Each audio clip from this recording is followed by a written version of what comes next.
You'll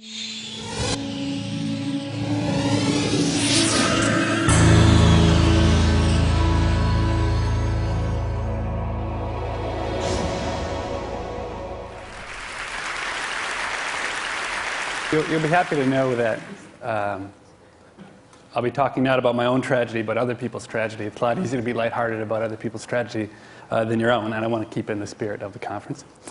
So if you believe the media accounts, being a drug dealer in the height of the crack cocaine epidemic was a very glamorous life, in the words of Virginia Pastrell. There was money, there was drugs, guns, women, you name it, jewelry, bling bling, it had it all. Okay? What I'm here to tell you today is that, in fact, based on 10 years of research, a unique opportunity to go inside a gang, to see the actual books, the financial records of the gang, that the answer turns out not to be that being in the gang was a glamorous life, but I think more realistically, that being in a gang, selling drugs for a gang, is perhaps the worst job in all of America. And that's what I'd like to convince you of today. Okay, so there are three things I want to do. First, I want to explain how and why crack cocaine had such a profound influence on inner city gangs. Secondly, I want to tell you how somebody like me came to be able to see the inner workings of a gang. It's an interesting story, I think. And then third, I want to tell you in a very superficial way about some of the things we found when we actually got to look at the financial records, the books of the gang. Okay, so before I do that, just one warning, which is that this presentation has been rated R by the Motion Picture Association of America. It contains adult themes, adult language. Given who's up on the stage, you'll be delighted to know that, in fact, there'll be no nudity, barring a unexpected wardrobe malfunctions aside. Okay. So let me start by talking about crack cocaine and how it transformed the gang. Okay, and to do that, you have to actually go back to a time before crack cocaine in the early 80s and look at it from the perspective of a gang leader. Okay, so being a gang leader in the inner city wasn't such a bad deal in the mid-'80s, the early 80s, let me say. Now, you had a lot of power, you got to beat people up, you got a lot of prestige, a lot of respect. But the thing is, there was no money in it. Okay? The gang had no way to make money. You couldn't charge dues to the people in the gang because the people in the gang didn't have any money. You couldn't really make any money selling marijuana. Marijuana's too cheap, it turns out. There's just no market for being. You can't get rich selling marijuana. You couldn't sell cocaine. Cocaine's a great product, powder cocaine, but you got to know rich white people. And most of the inner city gang members didn't know any rich white people. They couldn't sell to that market. You couldn't really do petty crime either. It turns out petty crime's a terrible way to make a living. So as a result, as a gang leader, you had, power. It's a pretty good life. But the thing was, in the end, you were living at home with your mother. And so it wasn't really a career. There was something that, there were limits to how powerful and important you could be if you had to live at home with your mother. Okay. Then along comes crack cocaine. Okay? And in the words of Malcolm Gladwell, crack cocaine was the extra chunky version of tomato sauce for the inner city. Okay? Because crack cocaine was an unbelievable innovation. I don't have time to talk about it today. But if you think about it, I would say that in the last 25 years, of every invention or innovation that's occurred in this country, the biggest one in terms of impact on the well-being of people who live in the inner city was crack cocaine. Okay? It's for the worse, not for the better, but for the worse. It had a huge impact on life. So what was it about crack cocaine? It was a brilliant way of getting the brain high. Okay? Because you could smoke crack cocaine and you can smoke crack cocaine, you can't smoke powder cocaine, and smoking is a much more efficient mechanism of delivering a high than it is snorting it. And it turned out there was this audience that didn't know it wanted crack cocaine, but when it came, it really did. And it was a perfect drug you could sell buy the cocaine that went in for $1, sell it for $5, highly addictive. The high was very short. So for 15 minutes, you get this great high. And then when you come down, all you want to do is get high again. Okay? It created a wonderful market. And for the people who were there running the gang, it was a great way, seemingly, to make a lot of money, at least for the people on the top. Okay, so this is where we enter the picture. Not really me. I'm really a bit player in all this. My co-author, Sudhir is the main character. Okay? So he was a math major in college who had a good heart and decided he wanted to get a sociology PhD, came to the University of Chicago. So the 3 months before he came to Chicago, he had spent following the Grateful Dead. And in his own words, he looked like a freak. Okay? He's a South Asian, very dark-skinned South Asian, big man, and he had hair, in his words, down to his ass. Okay? Defied all kinds of boundaries. Was he black or white? Was he man or woman? It was really a curious sight to be seen. So he showed up at the University of Chicago, and the famous sociologist William Julius Wilson was doing a book that involved surveying people all across Chicago. And he took one look at Sudhir, who was going to go do some surveys for him, and decided he knew exactly the place to send him, which was to one of the toughest, most notorious housing projects, not just in Chicago, but in the entire United States. So Sudhir, the suburban boy who never really been in the inner city, dutifully took his clipboard and, walked down to this housing project, gets to the first building. The first building, well, there's nobody there, but he hears some voices up in the stairwell. So he climbs up the stairwell, and he comes around the corner and finds a group of young African-American men playing dice. Okay. This is about 1990, peak of the crack epidemic. This is a very dangerous job, being in a gang. You don't like to be surprised. You don't like to be surprised by people coming around the corner. And the mantra was, shoot first, ask questions later. Okay. Now, Sudhir was lucky. He was such a freak, and that clipboard probably saved his life because he figured no other rival gang member would be coming up to shoot at them with a clipboard. So his greeting was not particularly warm, but they did say, well, okay, let's hear your questions on your survey. So I kid you not, the first question on the survey that he was sent to ask was, how do you feel about being born black in America? Makes you wonder about academics, okay? Well, so the choices of answers were very good, bad, and very bad. What Sudhir found out is, in fact, that the real answer was the following. The survey was not, in the end, going to be what got Sudhir off the hook. He was held hostage overnight in the stairwell. There was a lot of gunfire. There were a lot of philosophical discussions he had with the gang members. By morning, the gang leader arrived, checked out Sudhir, decided he was no threat, and they'd let him go home. So Sudhir went home, took a shower, took a nap, and you and I, probably faced with this situation, would think, well, I guess I'm going to write my dissertation on the Grateful Dead. I've been following for the last 3 months. Sudhir, on the other hand, got right back, walked down to the housing project, went up to the floor, the second floor, and said, hey guys, I had so much fun hanging out with you last night, I wonder if I could do it again tonight.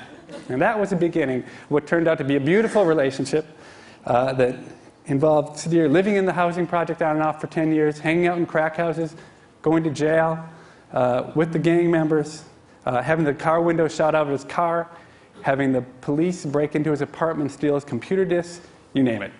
But ultimately, the story has a happy ending for Sudhir, who became one of the most respected sociologists in the country, and especially for me, as I sat in my office with my Excel spreadsheet open, waiting for Sudhir to come and deliver to me the latest load of data that he would get from the gang. It was one of the most unequal co-authoring relationships ever, but I was glad to be the beneficiary of it. Okay, so what do we find? What do we find in the gang? Well, let me say one thing. So what we got, we really got access to everybody in the gang.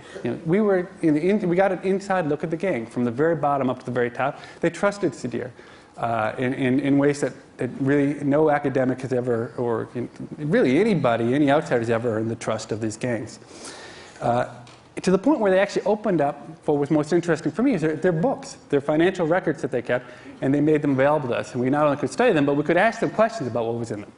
So if I have to kind of summarize very quickly in the short time I have what the sort of the bottom line of what I take away from the gang is that if I had to draw a parallel between the gang and any other organization, it would be that the gang is just like McDonald's, okay, in a lot of different respects, the restaurant McDonald's.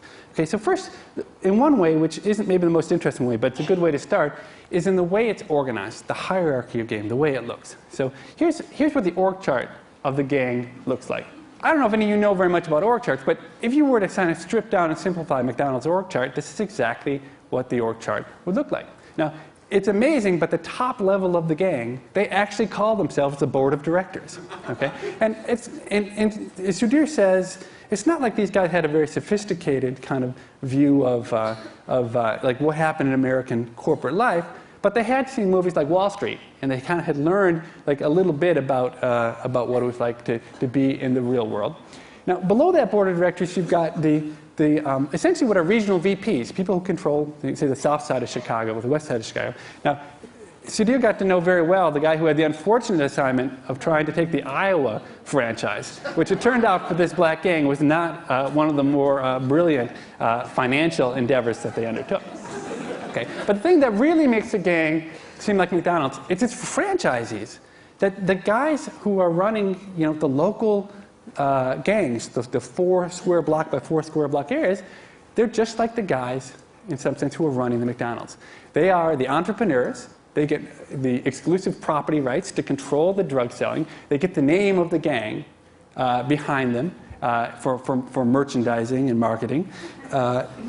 And they're the ones who basically make the profit or lose the profit, depending on how good they are at running the business. Now, the group I really want you to think about, though, are the ones at the bottom, the foot soldiers. Okay, these are the teenagers typically who'd be standing out on the street corners selling the drugs. Extremely dangerous work.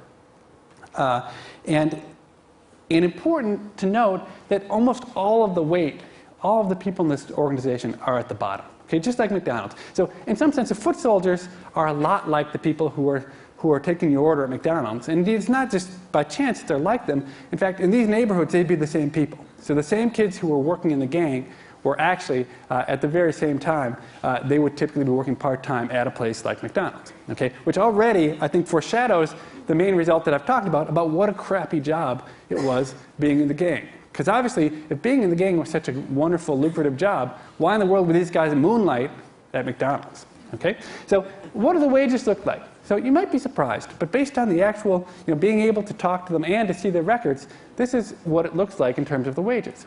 The hourly wage the foot soldiers were earning was $3.50 an hour. It was below the minimum wage. Okay, and this is well documented. It's easy to see by the patterns of consumption they have. It really is not fiction, it's fact. There was very little money in the gang, especially at the bottom. Now, if you manage to rise up, say, and be that local leader, the guy who's equivalent of the McDonald's franchisee, you'd be making $100,000 a year. And that, in some ways, was the best job you could hope to get if you were growing up in one of these neighborhoods as a young black male. If you managed to rise to the very top, $200,000 or $400,000 a year is what you'd hope to make. Truly, you would be a great success story. And one of the sad parts of this is that, indeed, among the many other ramifications of crack cocaine, is that the most talented individuals in these communities, this is what they were striving for. They weren't trying to make it in legitimate ways because there were no legitimate channels out. This was the best way out. And it actually was the right choice, probably, to try to make it out this way. You look at this, the relationship with McDonald's breaks down here. The money looks about the same. Why is it such a bad job? Well, the reason it's such a bad job is that there's somebody shooting at you a lot of the time. Okay? So with shooting at you, what are the death rates? Okay? We found in our gang, and admittedly this was not really sort of a standard situation. This was a time of intense violence, of a lot of gang wars, as this gang actually became quite successful, but there were costs. And so the death rate, not to mention the rate of being arrested, sent to prison, being wounded, the death rate in our sample was 7% per person per year. You're in the gang for 4 years, you expect to die with about a 25% likelihood. Okay? That is about as high as you can get. So just for comparison's purposes, let's think about some other walk of life where you may expect might be extremely risky. Like let's say that you were a murderer, and you were convicted of murder and you're sent to death row. Turns out the death rates on death row from all causes, including execution, 2% a year. Okay? So it's a lot safer being on death row than it is selling drugs out on the street. Okay? That makes you pause, gives you some pause, those of you who believe that the death penalty is going to have an enormous deterrent effect on crime. Now, to give you a sense of just how bad the inner city was during crack, and I'm not really talking about, I'm not really focusing on the negatives, but really there's another story to tell you there. If you look at the death rates just of random young black males growing up in the inner city in the United States, the death rates during crack were about 1%. That's extremely high. This is violent death. It's unbelievable in some sense. To put it into perspective, if you compare this to the soldiers in Iraq, for instance, right now, fighting the war, 0.5%. So in some very literal way, the young black men who were growing up in this country were living in a war zone, very much in the sense of the way that the soldiers over in Iraq are fighting a war. Okay, so why in the world, you might ask, would anybody be willing to stand out on the street corner selling drugs for $3.50 an hour with a 25% chance of dying over the next 4 years? Why would they do that? Okay?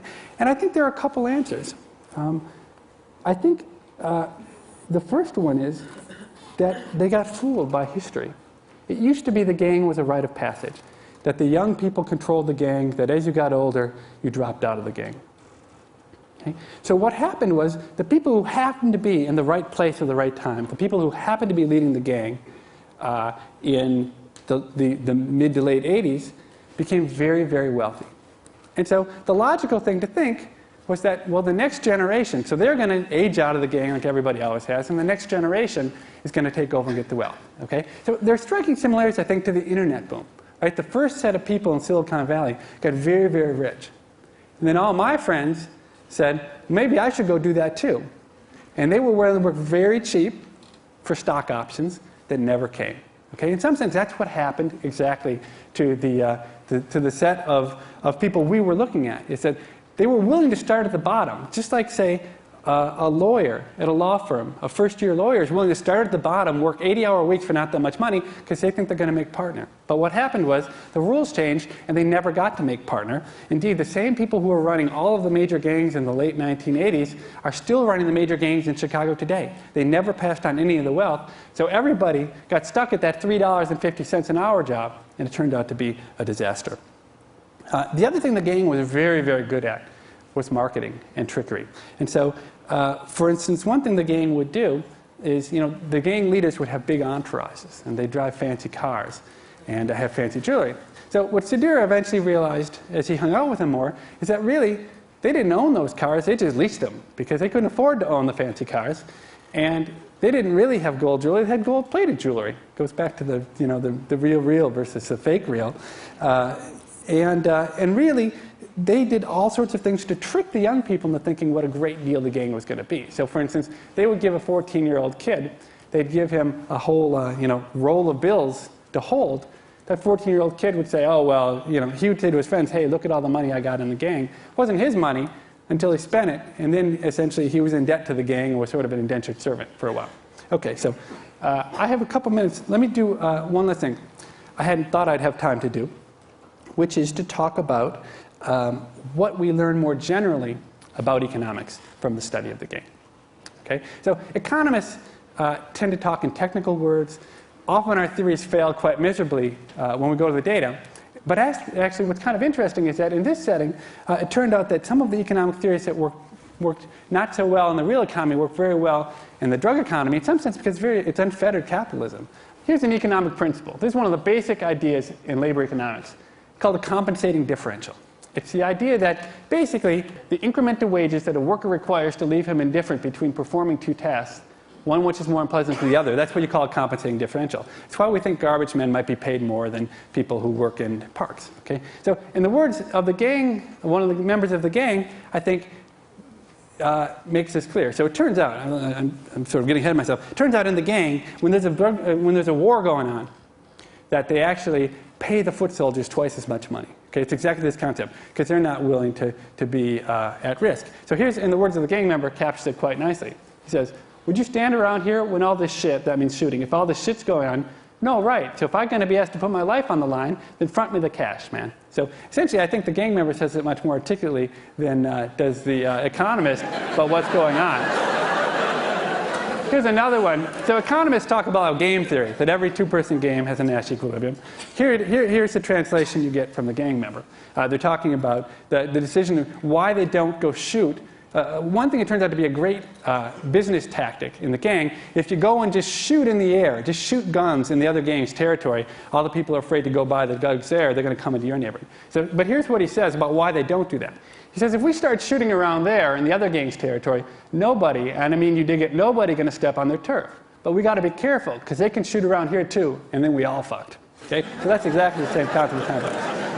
But then again, sometimes economists get it wrong. So one thing we observed in the data is that it looked like, in terms of the gang leader always got paid. Okay? He always, no matter how bad it was economically, he always got himself paid. So we had some theories relating to cash flow and lack of access to capital markets and things like that. But then we asked the gang member, well, why is it you always get paid and your workers don't always get paid? His response is, you got all these niggers below you who want your job, you dig? If you start taking losses, they see you as weak and shit. Okay? And I thought about it. I said, CEOs often pay themselves million-dollar bonuses even when companies are losing a lot of money. And it never would really occur to economists that this idea of weak and shit could really be important. But maybe